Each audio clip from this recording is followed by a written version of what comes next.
মই এটা কথা ভাবো যে আমাৰ গুৱাহাটীখন কিয় বদনাম হয়, মানে প্ৰতিটো কথাতে বানপানী হ'লে গুৱাহাটীৰ কথা, কিবা হ'লে গুৱাহাটীৰ বদনাম, মানে নাযাওঁ গুৱাহাটী, ভাল নহয় গুৱাহাটী, সেনেকুৱা।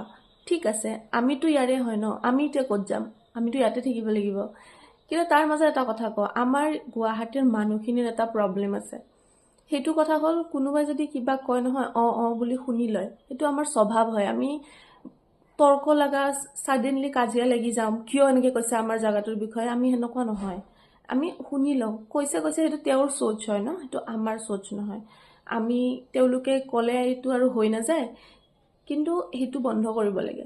কাৰণ এতিয়া লাহে লাহে বস্তুটো বেছি হৈ আছে। মানুহ ইয়াতে আহিব, চলিব, ইয়াতে কামো কৰিব, পইচাও ইনকাম কৰিব, ইয়াতে খাব, ঘূৰিব ফুৰিব, যিমান যি কৰিব আছে চব কৰিব, কিন্তু গুৱাহাটীত। কিন্তু নামটো, বদনামটো